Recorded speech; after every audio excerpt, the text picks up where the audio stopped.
Baik, Bismillahirrahmanirrahim. Assalamualaikum warahmatullahi wabarakatuh. Mari kita lanjutkan perkuliahan kita.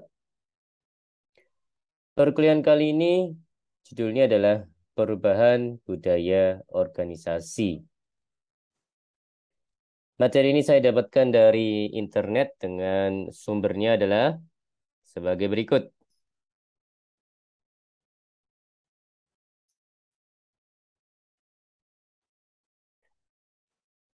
Masuk ke pengertian budaya adalah gagasan, kepentingan, nilai-nilai dan sikap yang disumbangkan oleh kelompok. Budaya menjadi latar belakang keterampilan, tradisi, komunikasi dari proses keputusan, mitos, ketakutan, harapan, aspirasi, dan harapan yang menjadi pengalaman.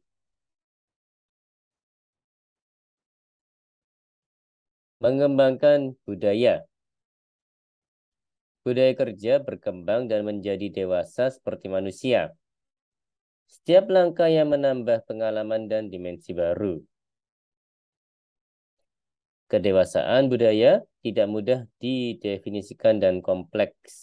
Artinya, bervariasi dari satu negara ke negara lain.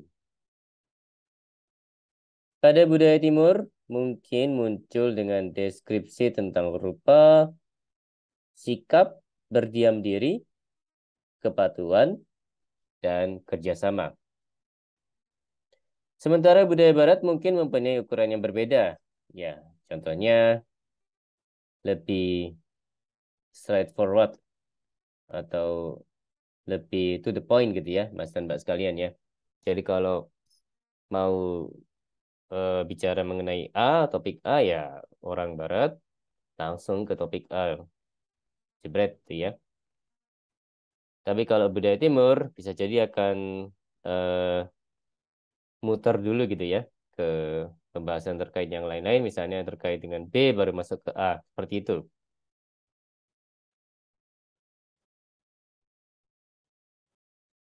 Oke, pemberdayaan budaya. Di sini ada tabel, Mas dan Mbak. Kolom yang pertama yaitu dari, kemudian kolom yang kedua itu organisasi atau tim, kemudian kolom yang ketiga ini menjadi.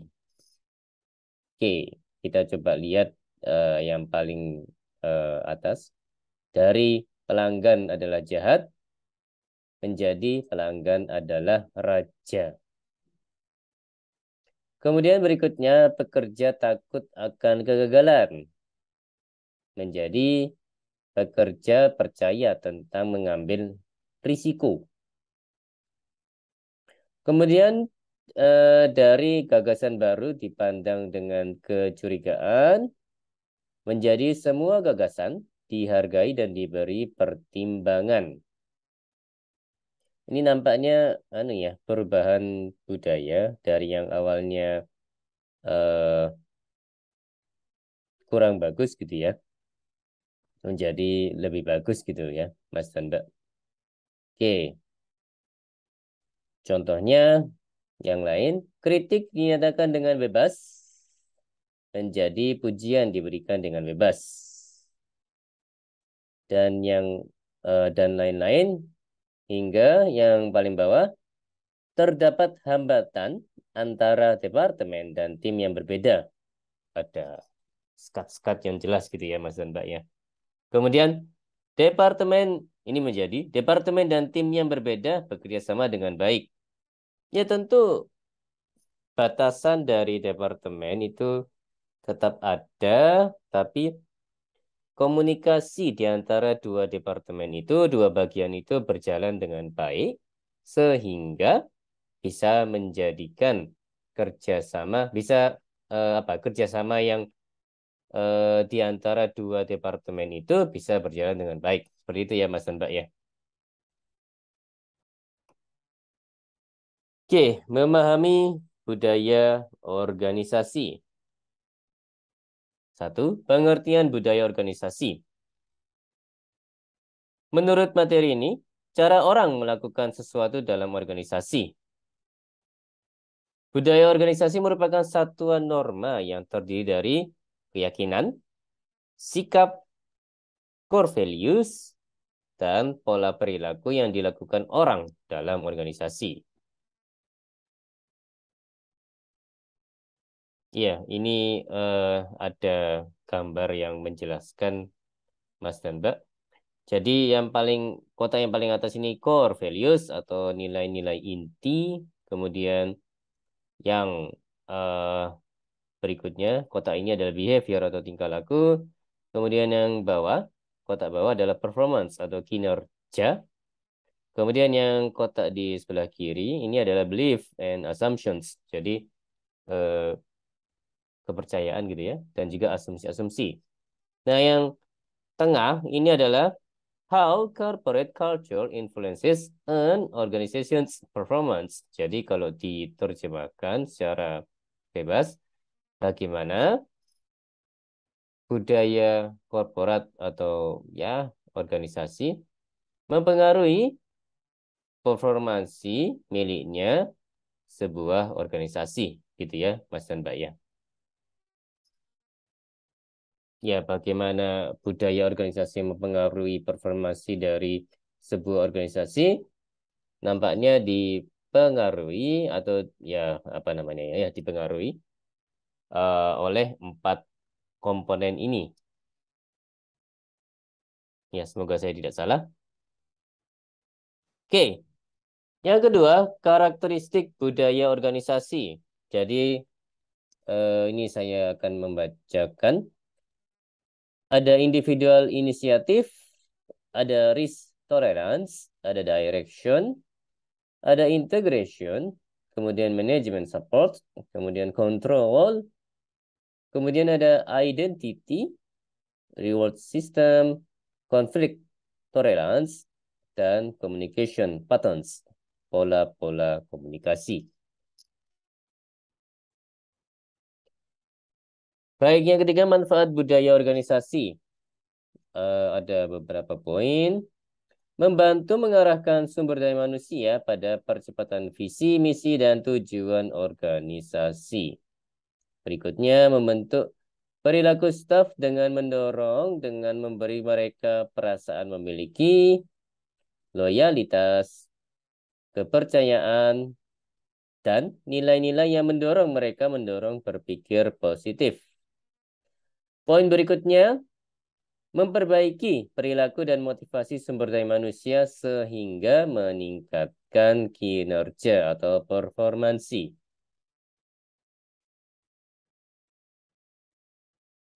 Masuk ke pembahasan berikutnya yakni mengubah budaya organisasi. Poin pertama, kapan dilakukan perubahan? Penjabaran-penjabarannya, visi yang jelas dan arah strategis. Kemudian pengukuran kinerja yang jelas, tindak lanjut pencapaian tujuan, menghargai kinerja secara adil, lingkungan kerja terbuka dan transparan, kemudian menghapus politik. Ya ini nampaknya menghapus politik yang kotor gitu ya, Mas dan Mbak sekalian. Karena memang politik akan tetap ada di sebuah organisasi. Yang jadi masalah kan politik yang misalnya tidak bagus gitu ya, Mas dan Mbak ya. Kemudian tim spirit yang kuat.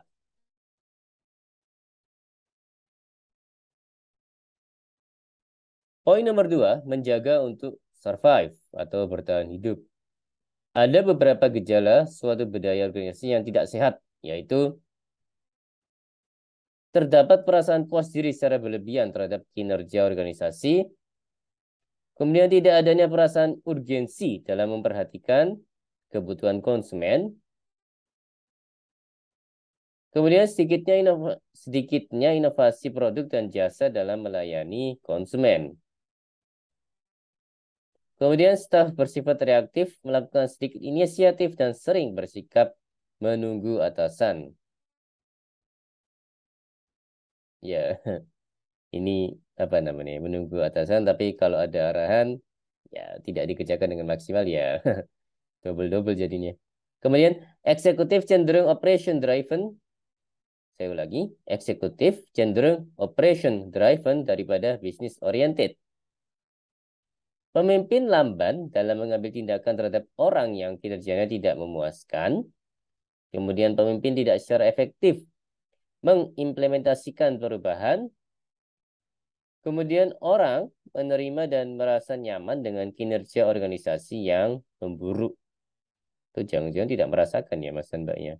Memburuk tapi karena ada di zona nyaman gitu ya, ya tidak terlalu berasa atau bahkan tidak merasakan sama sekali. Namun udah nyaman. Baik, yang berikutnya 3, memperbaiki budaya bisnis. Poin-poinnya, visi sebagai inspirasi, manajemen perubahan kreatif, manajemen berbasis nilai, pekerja rendah, transformasi kultural melalui keunggulan bisnis, model keunggulan bisnis Eropa, dan portofolio manajemen budaya.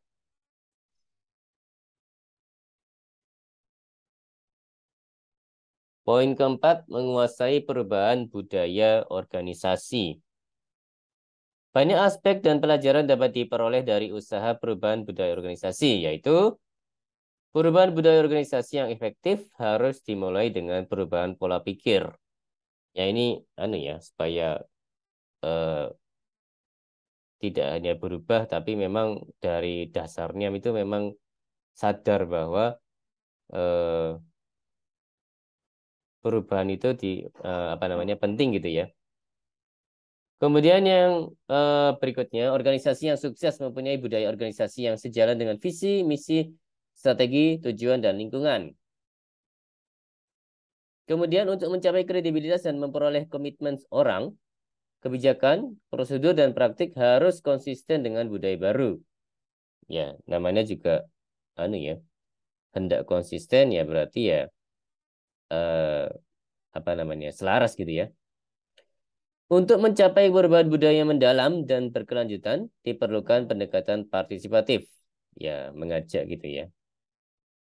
Hmm, mungkin mix antara top down dan bottom up. Jadi supaya sama-sama merasakan bahwa perubahan itu memang diperlukan dan harus didukung oleh semua pihak gitu ya Mas dan Mbak ya. Kemudian untuk mempercepat perubahan budaya perlu melibatkan opinion leader. Ya ini ya saat ini poin ini lebih ke top down menurut saya. Jadi eh, apa namanya ada yang masih ragu mungkin ya bahwa perubahan dalam hal ini perubahan budaya organisasi diperlukan. Nah, kalau eh, leader beropini bahwa memang budaya organisasi perlu berubah ya eh, akan nurut gitu ya. Oh iya memang diperlukan perubahan budaya organisasi seperti itu ya Mas dan Mbak sekalian. Kemudian komitmen dari pimpinan puncak adalah sangat penting untuk keberhasilan perubahan budaya. Ya, namanya juga eh, apa? Contoh gitu ya Mas dan Mbak ya. Kalau pimpinan puncaknya tidak memberi contoh yang baik gitu ya, tidak memberi teladan yang baik, ya bisa dibayangkan yang bawah juga akan ya ada alasan untuk tidak melaksanakannya gitu ya. Nah, wong pimpinnya kayak ngono misalnya seperti itu. Oke, 5. Kunci transformasi kultural. Ya, mengamati kecenderungan lingkungan yang mempunyai dampak besar bagi organisasi, kemudian mempertimbangkan implikasi dari kecenderungan tersebut, kemudian meninjau kembali misi dan menyempurnakan, kemudian meninggalkan hierarki lama dan menciptakan struktur dan sistem manajemen yang fleksibel, menantang asumsi, kebijakan, dan prosedur, dan hanya menjaga yang mencerminkan masa depan yang diinginkan. Ya, yang buruk-buruk dibuang, yang bagus-bagus diambil gitu ya. bagus-bagus dipertahankan ya kalau dalam hal ini kalau saya tidak salah. Kemudian mengomunikasikan beberapa pesan yang memaksa yang memobilisasi orang sekitar misi, tujuan dan nilai-nilai. Ya, kadang memang perlu dipaksa selain untuk memberikan informasi terkait dengan ya misi, tujuan dan nilai-nilai perusahaan, maka selain itu pemaksaan juga butuh di awal ya supaya eh, tahu bahwa ada misi, tujuan dan nilai-nilai itu dan supaya orang-orang yang males-malesan gitu ya melihat-melihat apa namanya ya tersentak gitu ya. Kemudian membubarkan tanggung jawab kepemimpinan terhadap organisasi pada setiap tingkatan. Oke, masuk ke budaya berprestasi. Tipe budaya yang mendorong dan menghargai kinerja orang. Nilai-nilai bersama yang mengembangkan budaya berprestasi adalah berorientasi pada hasil, pelayanan kepada pelanggan tinggi, inovasi, kejujuran, penghargaan, respon terhadap perubahan, akuntabilitas, dan keinginan besar. Oke, menciptakan budaya perubahan. Untuk memulai menciptakan budaya perubahan di tempat pekerjaan dapat dipergunakan prinsip dasar sebagai berikut. Yang pertama, melingkupi orang dengan informasi. Ya, sosialisasi gitu ya, Mas dan Mbak sekalian. Kemudian, kreativitas praktis. Hmm, mungkin ini lebih ke contoh gitu ya. Contoh praktis yang bisa mudah untuk diterapkan. Yang memang itu menggambarkan budaya baru gitu misalnya. Seperti itu ya Mas dan Mbak. Kemudian, yang ketiga, setiap orang dapat memberikan kontribusi. Ya, ini mohon maaf, partisipatif juga ya Mas dan Mbak ya. Yang keempat, percobaan dan evolusi. 5, menghargai inovasi. 6, memindahkan halangan. 7, mempublikasikan keberhasilan. Dan 8, menciptakan dunia kecil. Oke, mengubah pola pikir. Poin pertama, blind spots, noda gelap. Ya, ini natural blind spots. Kemudian ada acquired blind spots. Yang kedua, assumptions, asumsi ya. Kemudian yang ketiga, komplasensi, puas dengan dirinya sendiri. Yang keempat, habits atau kebiasaan. Ya, lebih ke kebiasaan-kebiasaan ya, karena jamak. Begitu juga dengan assumptions, assumptions itu ya asumsi-asumsi. Kemudian yang kelima, attitude, sikap. Kemudian yang keenam, memindahkan halangan. Yang ketujuh, mempublikasikan keberhasilan. Dan yang kedelapan, menciptakan dunia kecil.